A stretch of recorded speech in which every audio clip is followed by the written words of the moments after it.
What happens to a mystery in a world that reveals everything? Niccolò Machiavelli understood something that modern culture seems to have forgotten. Power is not only about action. It is about perception.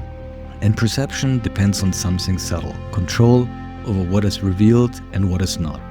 Explain every thought and you become predictable. React to everything and you become readable. Expose every intention and gravity slowly dissolves. Machiavelli never argued that rulers should lie constantly. His insight was simpler and more unsettling. Reveal selectively. Because human beings rarely judge what is hidden, they judge what appears. And whoever controls appearance controls perception. Modern culture moved into the opposite direction. Visibility became virtue, transparency became proof of honesty. Constant explanation became a sign of authenticity. Every moment now arrives with commentary. Opinions appear instantly. Intentions are clarified before they are questioned. Feelings are explained before they're even fully understood. Exposure became the default, and yet something feels wrong. The more visible people become, the less authority they seem to hold. The more someone explains themselves, the less weight their words carry. The more everything is revealed, the less anything feels rare. Mystique is quietly disappearing. Psychology offers a clue as to why this matters. The reason mystery works is deeply neurological. The human brain is drawn to incomplete information. When something is partially hidden, attention sharpens, curiosity activates, imagination fills the gap. Neuroscientists call this the curiosity gap. When the brain encounters missing information, dopamine rises. The mind begins searching for patterns. This is why cliffhangers work, why puzzles become addictive, why mysteries pull attention. The brain wants closure, but it becomes most alert when closure is delayed. Mystery turns attention into pursuit. The mind keeps returning, trying to resolve the unknown. But when everything is explained immediately, something different happens. Attention collapses, the brain relaxes. There's nothing left to solve, nothing left to discover. Modern neuroscience offers another insight. The brain is not only reacting to the present, it is constantly trying to predict the future. Every moment, the mind builds internal models of what will happen next, how someone will behave, what they will say, what they will reveal. When those predictions become accurate, the brain relaxes. But when a person becomes difficult to predict, something different happens. Attention rises, the mind becomes alert. Uncertainty activates deeper processing. In other words, unpredictability keeps the brain engaged. Mystery disrupts prediction. And what disrupts prediction attracts attention. Human perception evolves as a pattern recognition system. For hundreds of thousands of years, survival depended on reading signals. A subtle movement in the bushes, a change in someone's tone of voice, a hidden intention behind a neutral expression. The brain constantly scanned for incomplete patterns, because incomplete information often meant danger or opportunity. This is why the mind remains fascinated by the unreadable. Ambiguity activates attention, predictability deactivates it. When a person becomes fully predictable, the brain stops investing energy. But when someone cannot be easily mapped, curiosity persists. The mind keeps watching. The principle appears everywhere in social life. Consider a room full of conversation. Voices competing, opinions flowing, everyone explaining themselves. Then someone speaks rarely. Observe quietly. Response only when necessary. Suddenly attention shifts. Not because that person is louder, because they are less predictable. The brain begins asking questions. Mystery sharpens perception. This is the psychological foundation of the principle Machiavelli described centuries ago. Power often belongs to the person who reveals the least. Not because they hide, because they control timing. Observation precedes revelation, and revelation, when timed well, carries weight. This is the difference between hiding and restraint. Mystery is not deception, it is discipline. The discipline of deciding when information becomes visible and when it remains contained. In an age obsessed with exposure, that discipline is becoming rare, and whatever becomes rare begins to look powerful. Modern platforms accelerate the opposite instinct. Visibility feeds visibility. The more a person shares, the more the system rewards it. Posts multiply, opinions accelerate, explanations become constant. But something subtle happens when exposure becomes attention begins to flatten. When every moment is documented, nothing feels significant. When every thought is expressed, none feel deliberate. Overexposure slowly removes gravity. Authority depends on pacing. When every internal impulse becomes external expression, pacing disappears. Information begins to leak faster than intention. Mystery restores rhythm. It slows revelation. Not every thought needs to become a statement. Not every feeling needs to become a caption. Not every plan needs to become a public declaration. Some strategies die in the moment they are announced. Machiavelli understood this well. A ruler who reveals strategy prematurely invites sabotage. A ruler who explains motives excessively invites doubt. Stability requires composure. Composure requires containment. The same principle applies far beyond politics. Consider how attraction works. When two people meet, curiosity fuels connection. Questions remain open, intentions unfold slowly. Discovery happens over time. But when everything is revealed immediately, every insecurity, every expectation, every detail of personal history, curiosity collapses. The unknown disappears, and with it, intrigue. Mystery stretches time. It allows perception to develop gradually.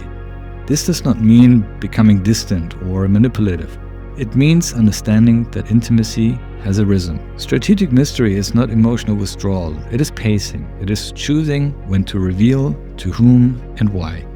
In a culture where everything is documented, that control becomes rare. The rarest luxury today is not information. It is opacity. Opacity signals independence. The unreadable person does not rush to clarify every misunderstanding.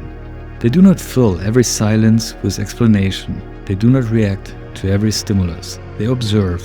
They decide when response is necessary. And that restraint changes perception.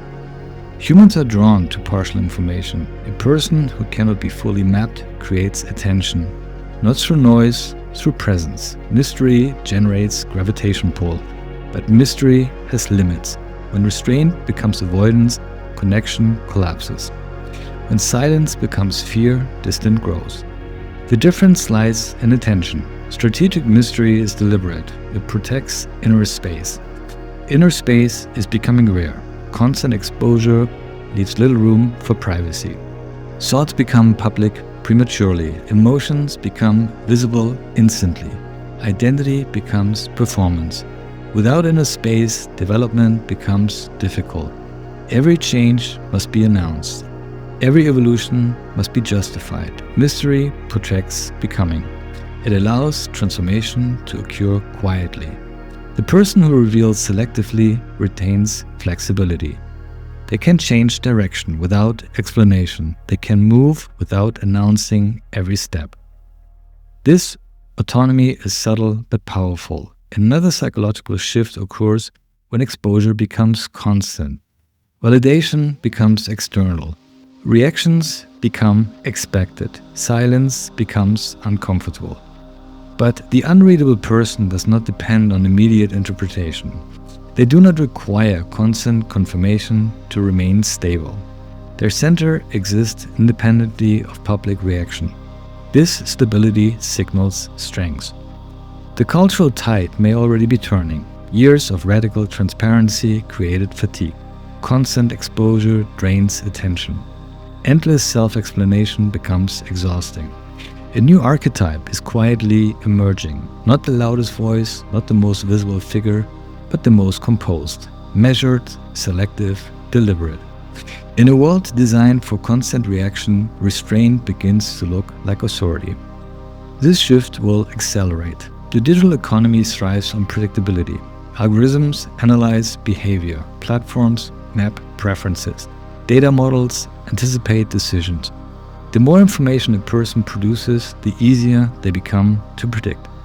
Predictability erodes leverage. Mystery disrupts prediction. In the age of artificial intelligence, this distinction becomes sharper. Systems will learn patterns. Preferences will be modeled. Decisions will be forecast. But unpredictability remains difficult to stimulate.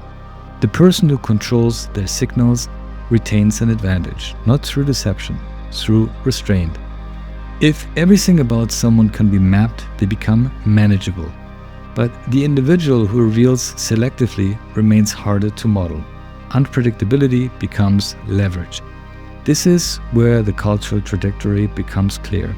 The future will not reward constant exposure. It will reward controlled revelation. Not the loudest voice, not the most visible identity, but the person who understands timing. Timing of speech, timing of absence, timing of revelation. The pattern is already visible. As transparency becomes normal, restraint becomes rare. And whatever becomes rare becomes powerful. Two leaders illustrate the difference. One broadcasts constantly thoughts, struggles, reflections, strategies. The other speaks rarely, but when they do, every word feels deliberate. Which voices carries more gravity? The answer is intuitive. Scarcity shapes perception. The same principle applies to relationship. Constant availability reduces perceived value. Not because a person becomes less meaningful, because attention adapts. When presence is permanent, anticipation disappears. Mystery restores anticipation. It introduces rhythm back into interaction. There's also dignity in mystery. Some experiences deserve privacy, not because they're shameful, but because they're sacred. Not everything benefits from exposure. When every internal experience becomes public material, death erodes. Mystery protects what should remain interior. Without that interior space, identity becomes performance, and the prophecy sharpens. A cultural divide is forming. On one side will be individuals who externalize everything: thoughts, reaction, identity, constant visibility, constant. On the other side will be those who cultivate restraint, selective expression, measured responses, quiet control over their narrative. Not hidden, not deceptive, but composed. As predictive systems grow more powerful, this difference will matter more. The future elite will not be those who reveal the most. They will be those who understand narrative pacing, those who control the rhythm of information, those who know when silence is stronger than explanation. Power will increasingly belong to the unreadable, not because they manipulate, because they decide. Mystery is decision. It is a discipline of withholding until alignment. Once information is released, it cannot be retrieved. Once a statement is made, it cannot be unsaid. Mystery respects irreversibility. So the real question becomes simple. Where is too much being revealed? Where is explanation replacing intention? Where is exposure surrendering leverage? What would change if less were said? Not to deceive, not to hide, but to retain gravity. In the coming decade, influence will not belong to those who appear everywhere. It will belong to those who remain selective, those who cultivate inner space, those who reveal with intention. Because in a culture addicted to exposure, restraint becomes rare, and rare things attract attention. Mystery is not regression, it is evolution. It is a recognition that power does not rush to clarify itself. It observes, it chooses, it reveals when it serves the moment, not when impulse demands it. In an age of constant explanation, mystery becomes sovereignty, and the sovereign mind does not give itself away cheaply. This is part of the TOMAAS prophecy, cinematic essays that don't just reflect the world, but read between its fractures. Through layered visuals and emotional pattern recognition, we practice prophetism, a new way of seeing where art isn't decoration, it's intel. It translates what we haven't yet learned to name, because by the time everyone understands the shift, it already happened. You can see more of my work at TOMAAS.com.